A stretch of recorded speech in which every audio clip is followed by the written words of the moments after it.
Hmm. Want to bring in Daniel Marins, our executive producer, who's got some especially strong opinions on this. Daniel.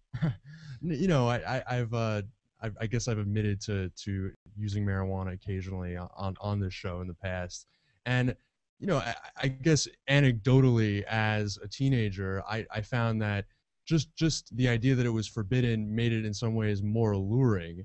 And there's certainly a lot of evidence that in countries where it's legal, such as the Netherlands, rates of use are actually lower overall in the population.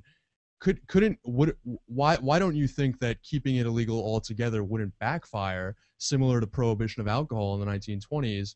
And why couldn't we then focus through channels like education, regulation, making what's in pot more transparent instead of keeping it in the shadows? Aren't there also risks like that? In the Netherlands, compliance with seatbelt laws is higher than it is in the United States. Um, and I think you can't compare a vast continental country like the United States with its economic problems, and especially the severe economic problems of the past half decade, with a small country like the Netherlands with a homogenous population that does a better job of providing opportunities to everybody than we do. That the question is, what are you measuring when you're measuring the success of program A or B in a country like that? But nobody denies. I mean, I don't think anybody argues that marijuana is going to become legal for teenagers. That the legalization position, I think, goes like this: marijuana should be illegal for everyone under 18 or maybe 21. That's the drinking age, after all. Absolutely. And cocaine and heroin should remain illegal. Well, so long as cocaine and heroin are going to remain illegal, we're going to have all the problems of black markets. And so long as marijuana remains illegal for people under 18 or 21, it's going to have all the allure of the forbidden in the same way that beer and whiskey do today.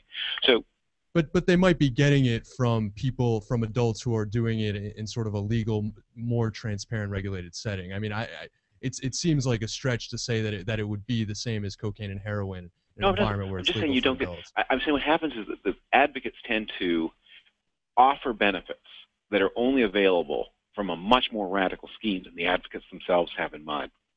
And when I haven't ever heard from an advocate any real description of what the marijuana marketplace of tomorrow would look like. When they talk about a regulated system, they seem to have something in mind like the way we dispense prescription drugs. But how do we know it doesn't become like the cigarette industry of the 1980s? How do we know it doesn't become like the porn industry, where you've got people who are not in organized crime themselves or gambling? They're not organized crime themselves, but they're in an industry where organized crime continues to exert an enormous influence.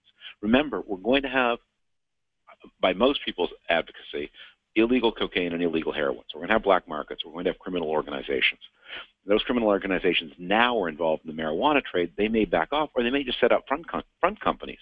Marijuana, I know I'm giving you a long answer to this, but a lot of people who advocate legalization have envisioned a kind of cottage marijuana industry that'll be like the microbrew beer industry.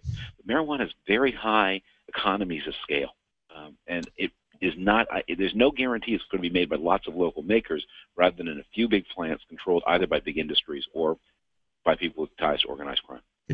Well, David, I mean, it's fascinating, first of all, to hear from, I guess, from your conservative perspective, skepticism on the out of control, unregulatable nature of a big industry.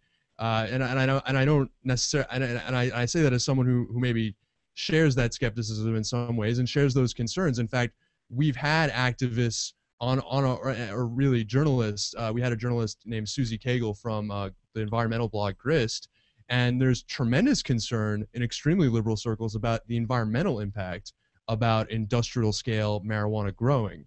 So it seems like if that's a cause that can be taken up through a left-right coalition, there may not be a need to throw the baby out with the bathwater in that particular case.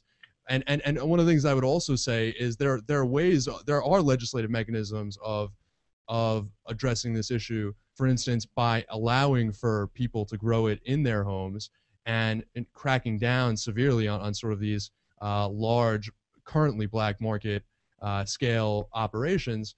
Obviously, the current black market, sort of these is particularly in Northern California, some of these areas. I'm sure being from Canada, there's tremendous marijuana cultivation there. They stand to benefit the most, don't they, from keeping it untaxed, keeping it off the market, and maybe we could devote some fraction of our drug enforcement resources that we're using right now to keep it illegal to cracking down on those black markets if it were to become legal. I mean, but just understand when you advocate this, and there's a kind of have it both ways quality to the legalization argument. That means all the harms of present policy, or almost all of them, will continue. That what we'll have is we'll continue to have a huge police involvement. We're going to continue to have people, black markets and illegal syndicates. We're going to continue to have problems of how do you keep it out of the hands of youth. My view is with legalization, you make all of those problems even more challenging. One more thing about allowing people to grow it at home. I mean, I think in the second half of this program, we're going to talk about closing the gun hole loophole, and the 40% of guns are sold unsupervised. But that's exactly the same argument, right? That what goes on there is people say, well, when if I have a gun in my house or if I sell it to my neighbor, you're not actually comparing marijuana's impact on public health to semi-automatic weapons. I'm comparing the loophole that will be carved out. If you have a grow it at home exception, that we're going to try to we're going to have a basically legal marketplace. We're going to try to regulate the big growers, but have a grow it at home exception. You're creating the marijuana equivalent of the gun hole loophole. Not to say that marijuana and guns are the same; they're different. But how big a house can I have? How much can I grow? How many people may I share my marijuana with? If I can't sell it, what if they bring me other kinds of benefit? I mean, that you can't escape from the problems or the dangers of marijuana by saying the word legalization. Well, I mean, I guess ultimately it is a cost-benefit thing, and what you make of it. And I just want to, the last thing I mentioned sort of when I was, and by the way, I very much respect your your sort of thinking on this and where you come from, and I appreciate sort of the Burkean conservatism, the idea that we're sort of the product of a very of an intricate sort of ecosystem of communities, institutions, and that things are not so easily just left to a libertarian sort of have it all out situation, no government or institutions involved. I guess I come at it from the perspective of, when I started smoking marijuana when I was really toward the end of my high school. So I guess, with some of these public health things that you're talking about, I hope I avoided some of the major brain damage. But it was at a time in my life where I was dealing with tremendous stresses from, being in an extremely competitive high school and sort of commuting into Manhattan every day, and I think it really helped me kind of relax and see the world in a more laid back way.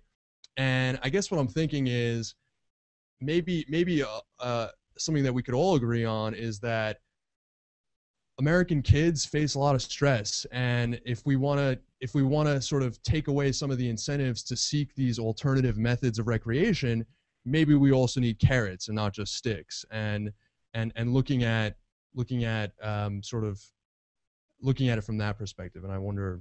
Well, look, I think the carrots are true. I mean, I think it's true that if we had a more dynamic job market, if young people felt more confident getting married earlier and having children earlier, that there would be less demand. I think a lot of what is going on, we have, the things that people find as sources of satisfaction in their life, a career, family, children, those things are less available to your generation of young people than they were to previous generations of young people, and that creates a lot of pressures. But what I would say, and just as a counter, is remember, you're obviously a very together person, despite your strains in high school and you're commuting to Manhattan. The question: are we in the right policy thinking about our most together people or our least together people? And I think we have tended in area, and this is the first column I wrote on the subject, in area after area of life, whether we're talking about mortgages, whether we're talking about credit card rules, whether we're talking about marijuana, there's a tendency more and more to think about the most together people and what do they need and what can they use, and to forget that the instrumentalities that the most together people find liberating, a no money down, interest-only, adjustable-rate mortgage is a very effective tool for certain people who know why they're getting it. And it's a very fast toboggan ride to disaster for people who don't know what they're signing up for. Talking with David Frum on marijuana, and the new organization is Smart Approach to Marijuana. Coming up, we're going to talk with David about the state of the Republican Party. Take Action News continues after this.